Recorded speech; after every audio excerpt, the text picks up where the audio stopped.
Premier League ပွဲစဉ် Nottingham Forest နဲ့ Leeds United ပွဲကြိုသုံးသက်ချက်ကဲအားလုံးပဲမင်္ဂလာပါအခုဗီဒီယိုလေးမှာကတော့ဒီနေ့ဩဂတ်စ်လ22ရက်နေ့စနေနေ့ည8:00နာရီခွဲမှာရှင်မိုင်ကစားသွားကြမယ် Premier League ပွဲစဉ်တစ်ပွဲဖြစ်တဲ့ Nottingham Forest နဲ့ Leeds United ပွဲစဉ်လေးကိုပွဲကြိုသုံးသက်ချက်လုပ်သွားပေးမှာပဲဖြစ်ပါတယ်ဆိုတော့ကျွန်တော်တို့တွေဘောလုံးပွဲရာသီတွေကပြန်လဲစတင်ပြီဆိုတော့ပွဲကောင်းတွေကတော့ကျွန်တော်ဒီနေ့ညမှာဆိုလို့ရှိရင်တော့အများကြီးရှိတယ်ပေါ့နော် Premier League ပွဲစဉ်တွေလည်းရှိတယ်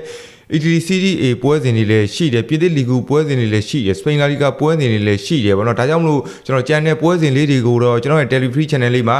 ပုံမှန်တင်ဆက်ပေးနေကြဖြစ်တယ်လို့ပဲတပတ်ကောင်းလေးတွေနဲ့မောင်းနှွေးလေးတွေရွေးချယ်ပြီးတော့အကောင်းဆုံးတင်ဆက်ပေးသွားမှာပဲဖြစ်ပါတယ်ဒါကြောင့်မလို့ကျွန်တော်ရဲ့ Telefree channel လေးကိုမ join တယ်လို့ join တဲ့ညီကိုတွေကတော့ကျွန်တော်အကောက်ရဲ့ဟောထဲမှာဝင်ရောက်ကြည့်ရှုလို့ရပါတယ်ကျွန်တော်အနေနဲ့ဘိုင်ယုံလေးမှာရေးပေးထားပါတယ်ဒီနေ့ညမှာဆိုလို့ရှိရင်လည်းကျွန်တော်အနေနဲ့အကောင်းဆုံးရွေးချယ်မှုတွေနဲ့တင်ဆက်ပေးသွားမှာပဲဖြစ်ပါတယ်ကဲဆိုတော့ကျွန်တော် Nottingham Forest ကတော့ကျွန်တော်တို့မနစ်ကရာသီမှာကတော့အဆင့်16နဲ့သူတို့အနေနဲ့ရာသီသိမ်းခဲ့တယ် Nottingham Forest, Tottenham Hotspur, West Ham ဒီ3သင်းကတော့ကျွန်တော်တို့မနစ်ကတော့တမ်းမစင်းရဖို့အတွက်ကျွန်တော်အပြန်ရုံးရတဲ့ကျွန်တော်အသင်း3သင်းဖြစ်တယ်ပေါ့နော်ဆိုတော့ Forest အနေနဲ့ကလည်းကျွန်တော်တို့မနစ်ကရာသီမှာကျွန်တော်တို့တော်တော်လေးကူမှဆိုးရွားတဲ့ကျွန်တော်ခြေစွမ်းမျိုးတွေနဲ့ကျွန်တော်တို့ရာသီကိုသိမ်းခဲ့ရတယ်ပေါ့နော်ဆိုတော့ Nottingham Forest ကကျွန်တော်တို့ရာသီခြေစမ်းပွဲစဉ်တွေကိုကြည့်မယ်ဆိုလို့ရှိရင်တော့တိတ်ပြီးတော့အားရစရာကောင်းမနေဘူးပေါ့နော်10ပွဲကျွန်တော်တို့ရာသီခြေစမ်းပွဲစဉ်ကစားခဲ့ရမှာကျွန်တော်တို့ဘလူးခေါမနဲ့ကျွန်တော်အသင်းသေးလေးကိုတောင်းမှကျွန်တော်တို့တော်တော်လေးကမှခက်နဲ့ရှင်မြန်ကစားခဲ့ရတဲ့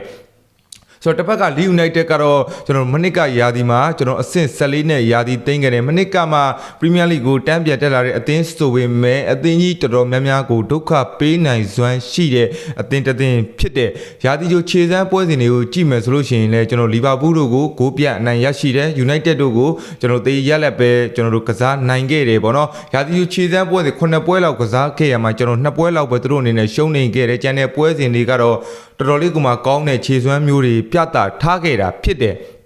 ဒီနှစ်သင်းရဲ့ကျွန်တော်တို့ head to head ထိပ်တိုက်တွေ့ဆုံမှုအရာကိုကြည့်မယ်ဆိုလို့ရှိရင်ထိပ်တိုက်တွေ့ဆုံမှု၄ချိန်ရှိခဲ့ရမှာကျွန်တော်3ချိန်က Leeds United အသာစီးရရှိခဲ့တဲ့တစ်ချိန်က Nottingham Forest ကအသာစီးရရှိထားခဲ့တာဖြစ်တယ်အာရှရေရုပ်ပေးမှုရကြည့်မယ်ဆိုလို့ရှိရင် Nottingham Forest ကအိမ်ကွင်းကလည်း level တဝက်ရှုံးဖွင့်လေးပေးထားပြီးတော့ total goal ကတော့3လုံးကိုတဝက်ပျော်ရွှင်ဝင်ရမှာပဲဖြစ်ပါတယ်ကျွန်တော်ကတော့ဒီပွဲစဉ်လေးမှာကျွန်တော်အသင်းကိုမရွေးချယ်ခြင်းဘူးပေါ့နော်ဘာလို့လဲဆိုတော့ကျွန်တော်တို့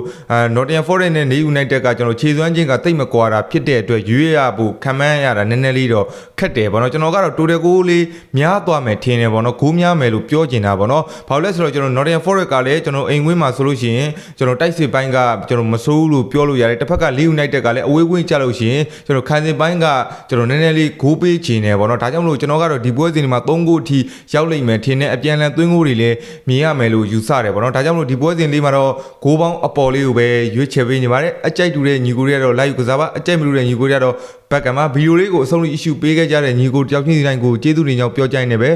ဗီဒီယိုလေးကိုဒီမှာညံ့ကြပါတယ်